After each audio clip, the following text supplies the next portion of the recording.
things that made Jesus Jesus was the fact that Old Testament writers wrote about a man in the future who would come, and the government would be upon his shoulders. His name would be called Emmanuel.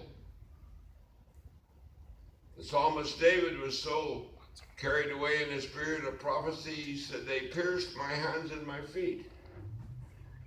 They cast lots for my vesture."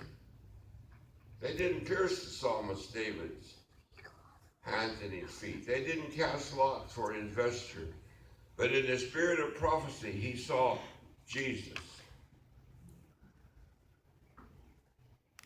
Amen?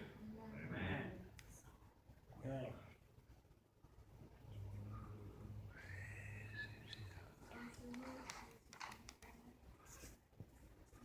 The same Old Testament writers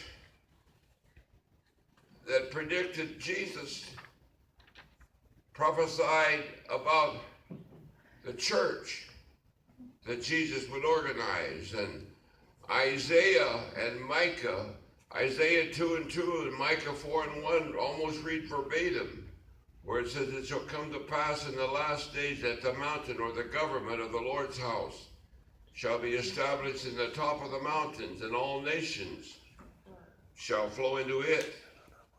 Psalmist David saw a handful of corn on the top of the mountain that was going to flourish.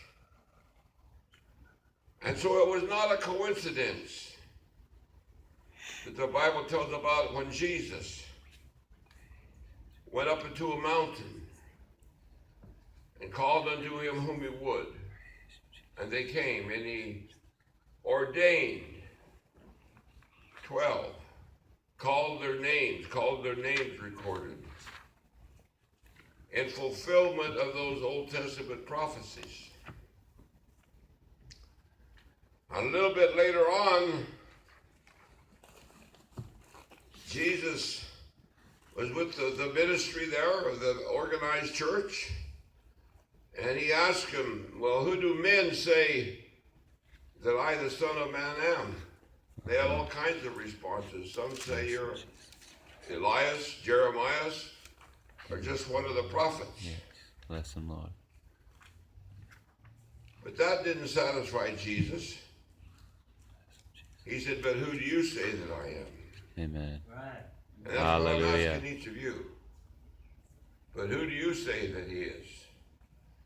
Well, that spokesman, Peter, he spoke up and said, "Well, thou art the Christ, the Son of the living God." And Jesus' response to that response was, "You're a blessed man, Simon Bar-Jonah, for flesh and blood hath not revealed this unto thee, but my Father which is in heaven. And I say unto thee that thou art Peter, and upon this rock I will build my church, and the gates of hell shall not prevail against it." The Old Testament prophecies